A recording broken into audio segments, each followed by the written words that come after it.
संवाद।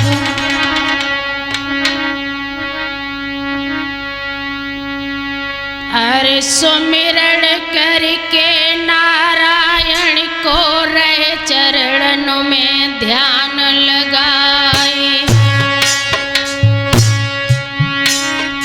और महावीर बजरंगी बाबा मेरी असने में करो सहाय।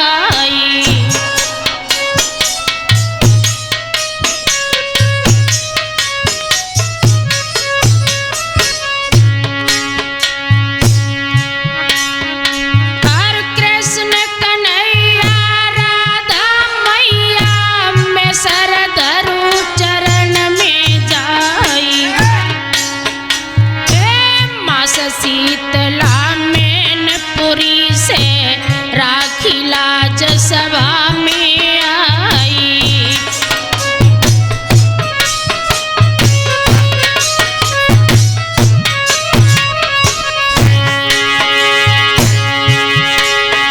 और माता सरस्वती को सुमिरत है, जननीश्वर की करो समार कहे।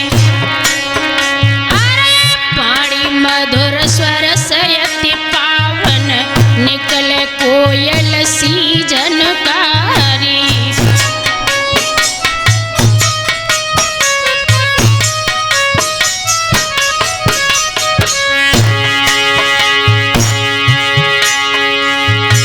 अब हम सुमिरत माता पिता को जनमत कंठ लय चिपटाई गए। हरदम ख्याल रखो मैं मेरो, सही मुसीबत अधिक शिवाई।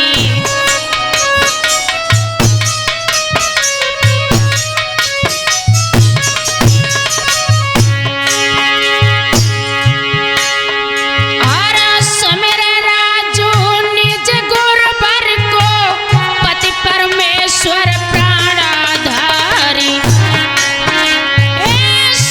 शरण में मेरो बेटा जो लेखक विमलेश कुमारी।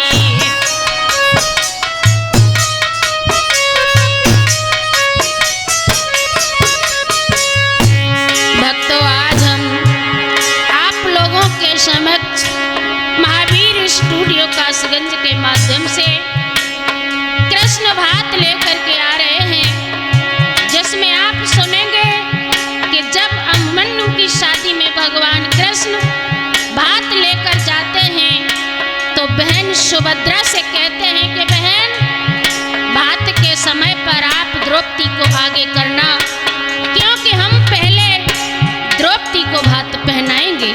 तो ध्यान देना भक्तों।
ही मन में रहे सिहाई।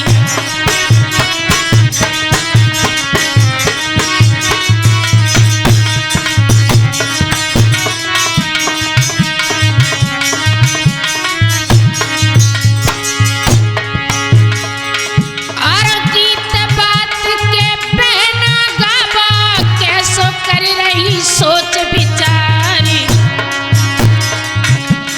सखी सहेलिनी को बुलवाबो घर में करो मंगलाचारी।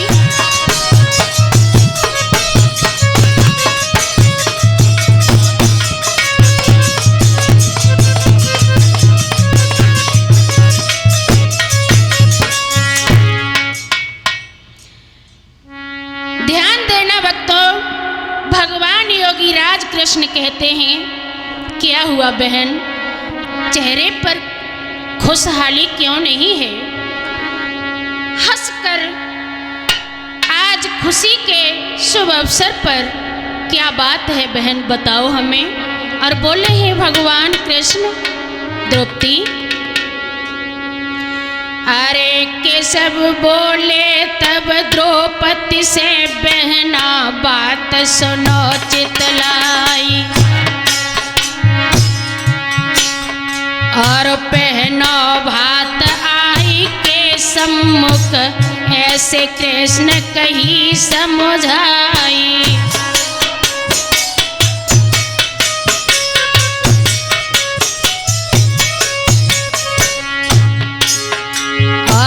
देखो पटा चौक पैर को केशव दीनों कदम बढ़ाई। अरे दिल ललकार कृष्ण से बोली वीरन मती गई बोराई।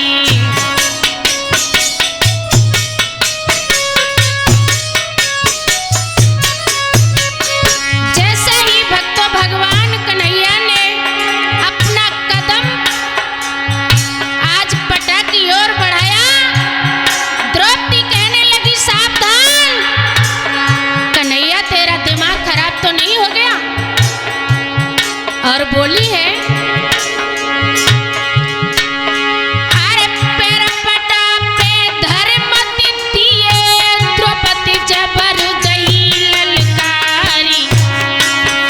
अरे हमें जरूरत नहीं बात की, द्रौपदी साफ करी तीन कारी।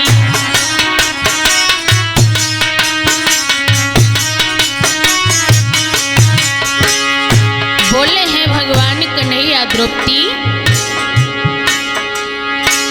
के सब बोले क्या बात हुई, मेरी बहन हमें बतलाई।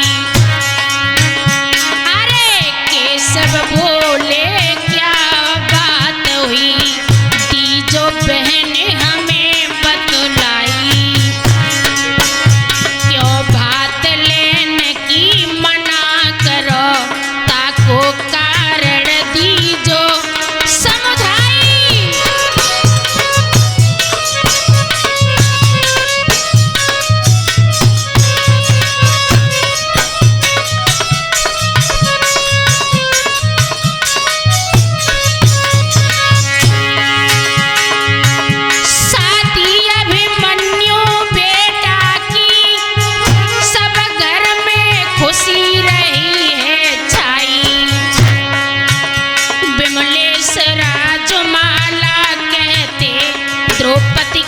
गुस्सा दूनी आई।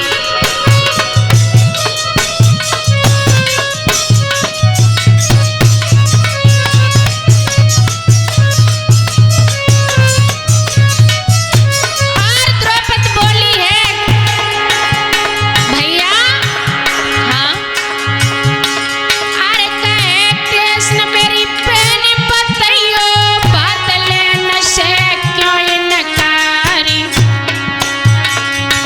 हाय द्रौपदी बोली तब के सबसे क्यों कंगाल भरे हुंकारी।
द्रौपदी कहने लगी, तू छलिया है, कंगाल है, तेरे पास है क्या जो तू हमें भात पहनाएगा?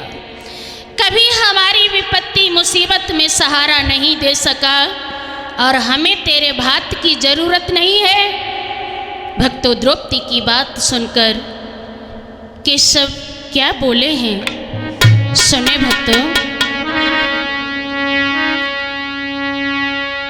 अरे सुन के बात कृष्ण तब बोले, बहना कान लगइयो आई,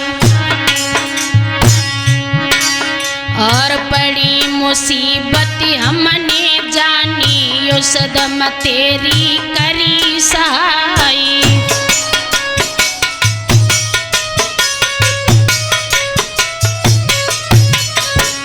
बोले हैं भगवान कृष्ण, द्रौपदी तू हमसे कह रही है कि हमारी मुसीबत में कभी हमारी मदद नहीं की, तो सुन।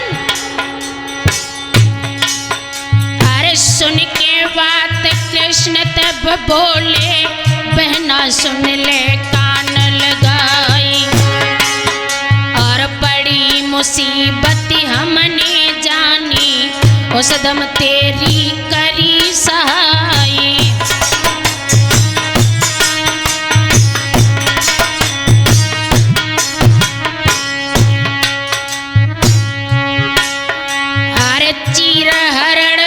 भव तुम्हारो दुशासन रहो नगिन कराई, कान आवाज हमारे आई, तेरो दीनो चीर बढ़ाई।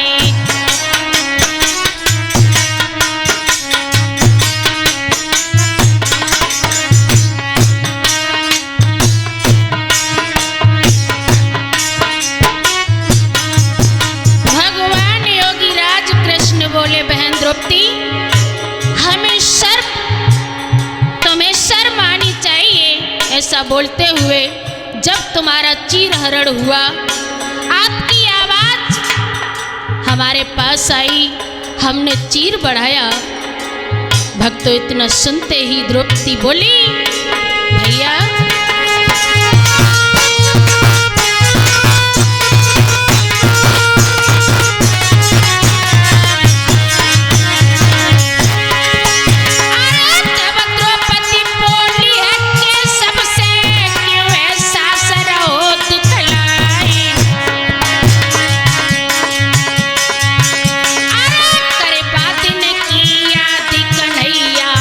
चक्कर लगो तुम्हारा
साफ कहूँ समझाई।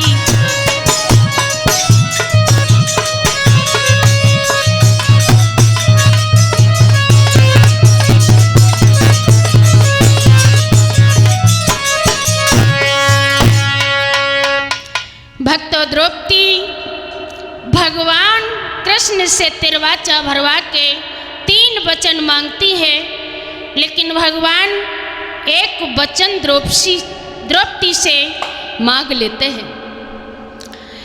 आगे ध्यान देना। द्रौपदी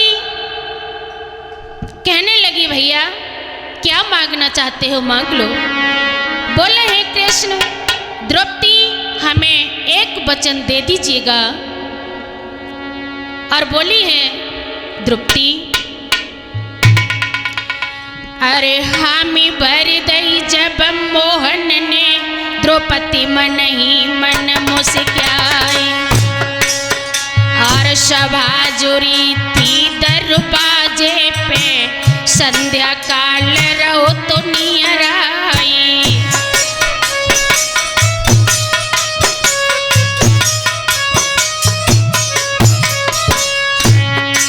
विश्वास दिलाया है। द्रौपदी बोली मेरी बात सुनो, के सब बोले समझावो बहना। अरे धन दौलत हीरा जवाहरात ना हमको चाहिए कोई गहना।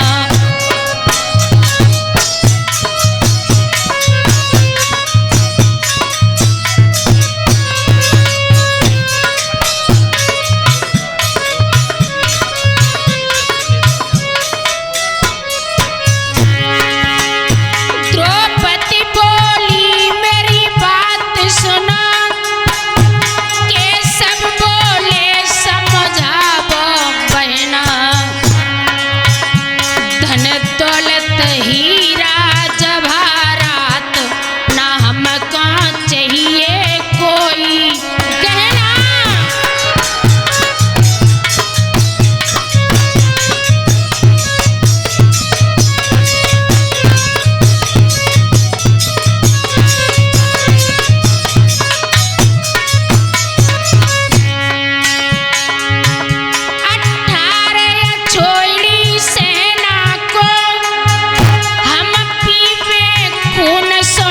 सच कहना, विमलेश राजमाला सुन के झट मोहन बंद करे दो नैना।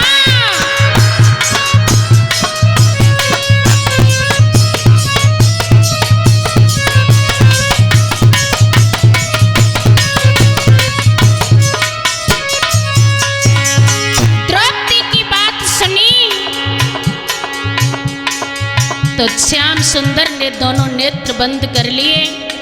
द्रौपदी बोली, क्या हुआ भैया? 18 छोड़ी सेना दल को, अरे जीत पीबे खून सिवाई। जिंदा जंग रहे ना कोई,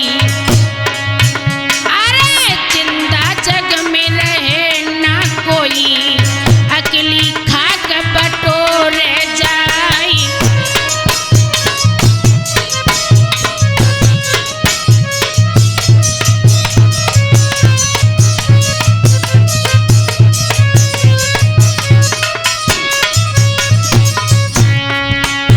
जवाब दिया है भैया, इस जग में कोई भी जिंदा नहीं रहेगा, केवल खाक ही खाक नजर आएगी।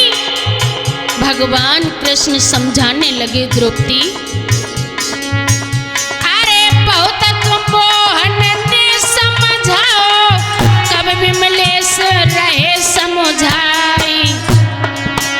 हाय पे जठानी के द्रौपदी ठाड़ी, तीनों असली रूप दिखाई।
द्रौपदी 18 अक्षौहिणी सेना का खून मांगती है। योगी राज कृष्ण खून कहते हैं खून मिलेगा, लेकिन एक वचन हमारा हमें चाहिए। द्रौपदी कहती है मांग लो भैया। योगी राज कृष्ण ने कहा बहन, पांचों पांडव और हमारे ऊपर रहम कर देना। आगे ध्यान देना भक्तों। किधर ललकार दई के सबको तुम छल की नौ संग हमारी, और असली रूप में एकदम आई, तन में गुस्सा बड़ी अपारी।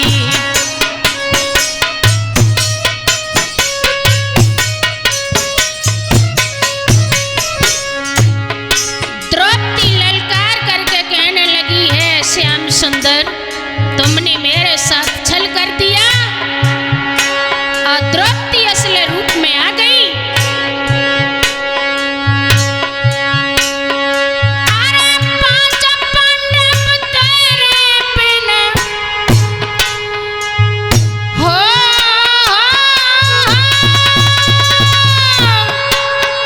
अरे पांच पांडव तेरे बिना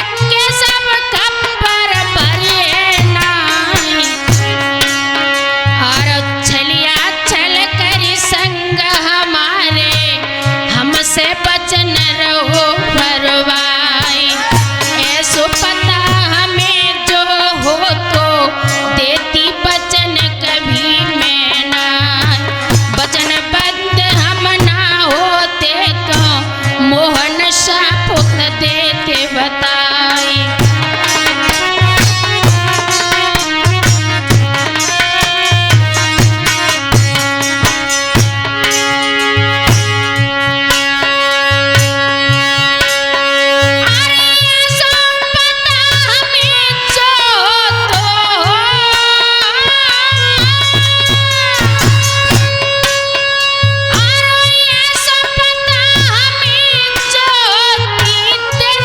बचन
बोलत